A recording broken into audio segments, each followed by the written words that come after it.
जय श्री हरि, जय श्री राम, जय बजरंगबली। बांधवों, मैंने बालकांड के दोहा 310 पर विश्राम लिया था।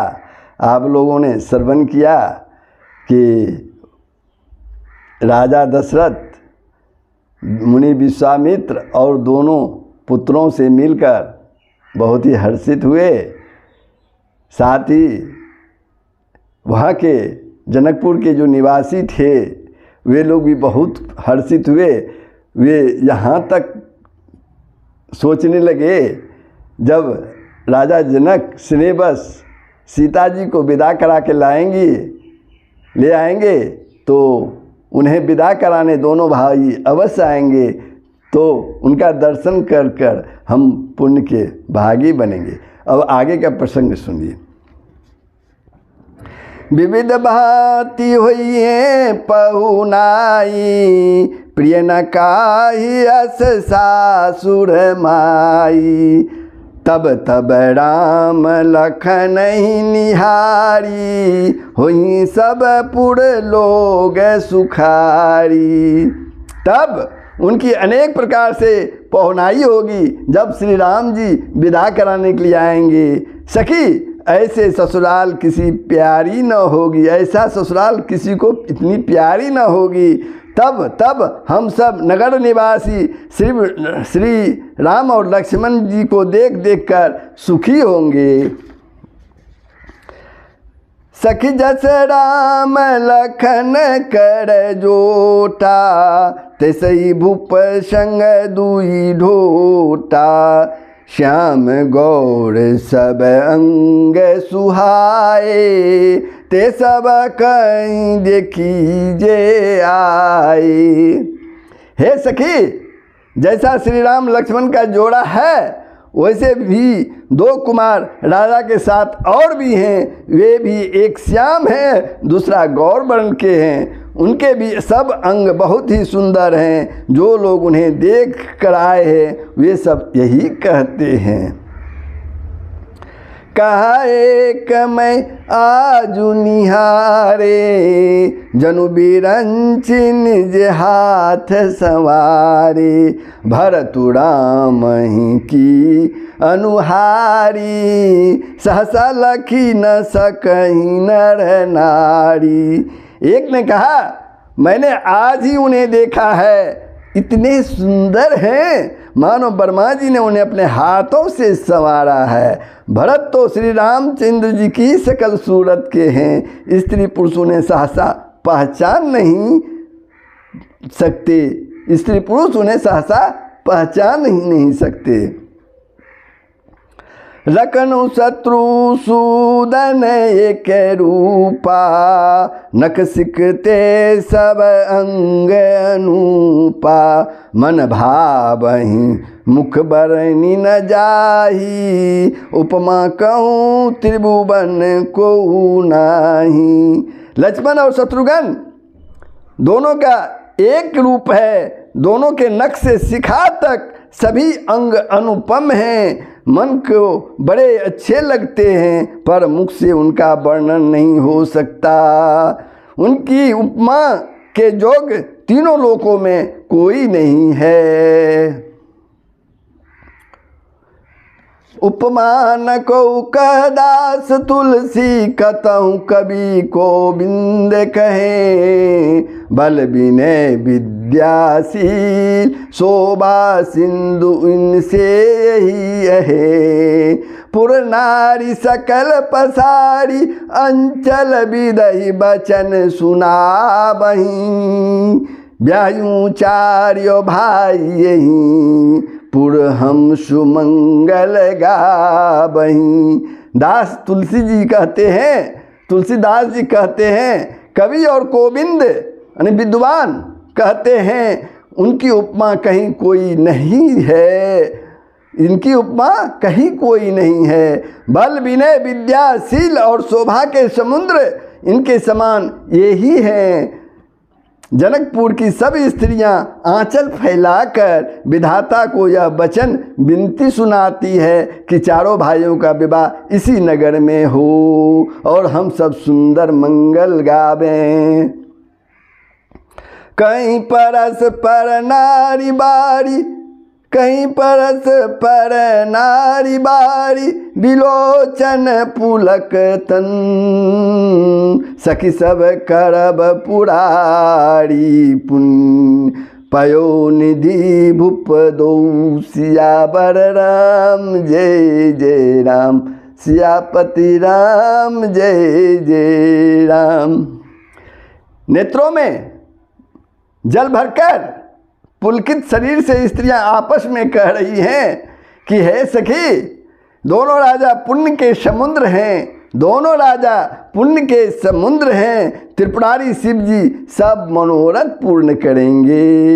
यही विधि सकल मनोरथ करही, आनंद उमगई उर भरही, जे नृपसिय स्वयंवर आए, देखी बंधु सब तिन सुख पाए।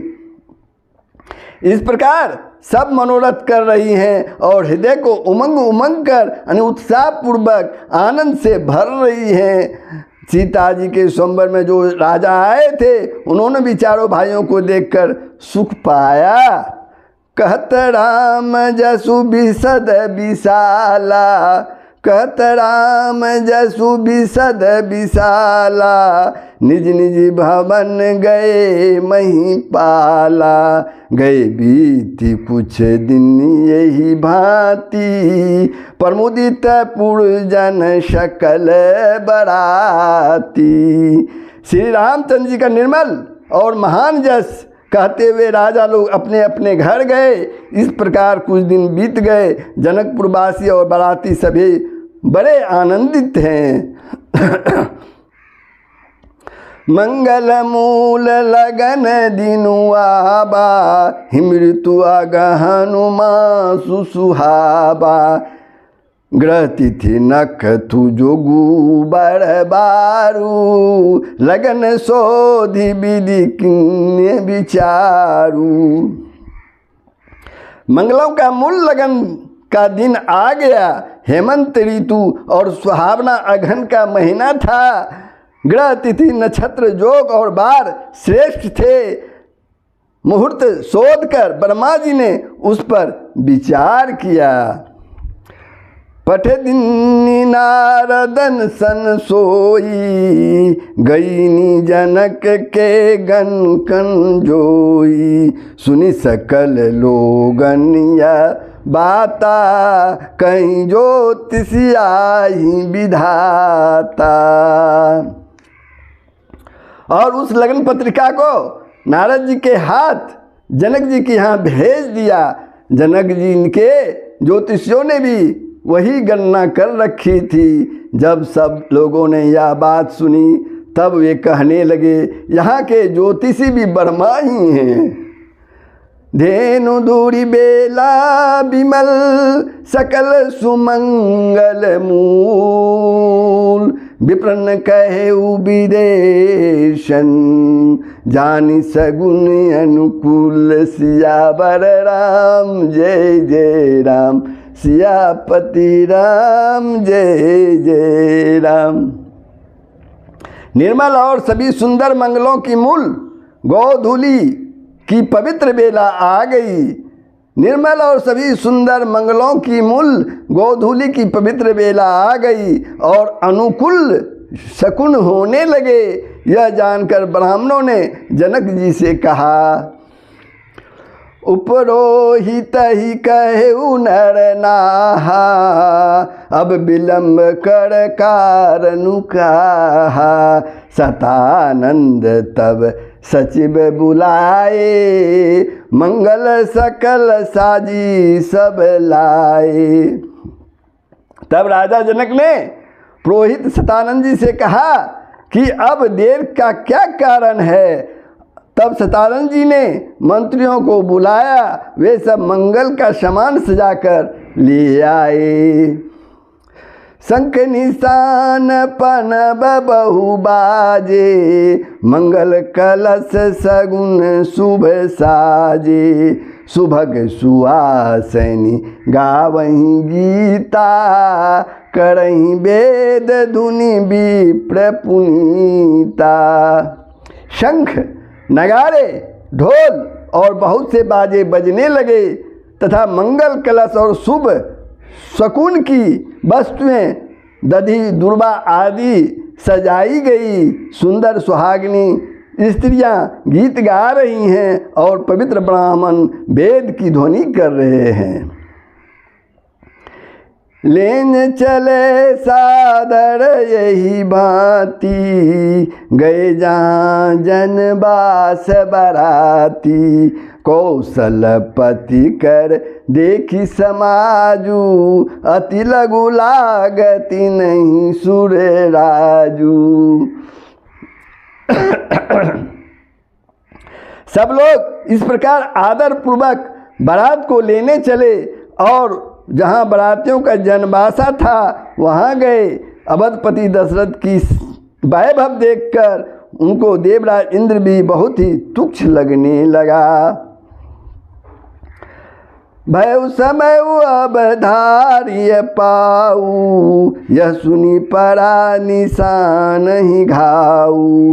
गुरहि पूछी करी कुल विधि राजा, चले संग मुनि साधु समाजा। उन्होंने जाकर विनती की, समय हो गया है, अब पधारिए। यह सुनते ही नगारों पर चोट पड़ी। गुरु वशिष्ठ जी से पूछकर और कुल की सब रीतियों को करके राजा दशरथ मुनियों और साधुओं के समाज साथ लेकर चले। भाग्य विभव अवधेश कर, भाग्य विभव अवधेश कर, देखी देव बर्मादी। लगे सराहन ससमुख, जानी जन्म निज बादी। सियावर राम जय जय राम, सियापति राम जय जय राम। अवध नरेश दशरथ जी का भाग्य और वैभव देखकर और अपना जन्म व्यर्थ समझकर ब्रह्मा जी और देवता हजारों मुखों से उनकी सराहना करने लगे। और किनकी सराहना करने लगे? दशरथ जी के वैभव को देखकर। तो बांधवों, मैं 313 पर बालकांड के द्वारा 313 पर विश्राम लेता हूँ। आप लोगों ने श्रवण किया और आनंद उठाया। शेयर के माध्यम से दूसरों को भी आनंद उठाने का मौका दीजिए और पुण्य के भागी बने। बंधु, अगर आप दिनेश के वीडियो 49 को सब्सक्राइब नहीं किया है तो सब्सक्राइब कर दें। कमेंट में जो मेरी कमियां हैं उन्हें भी दर्शाने की कृपा करें। जय श्री हरि, जय श्री राम, जय बजरंगबली। सबका भला ही होगा।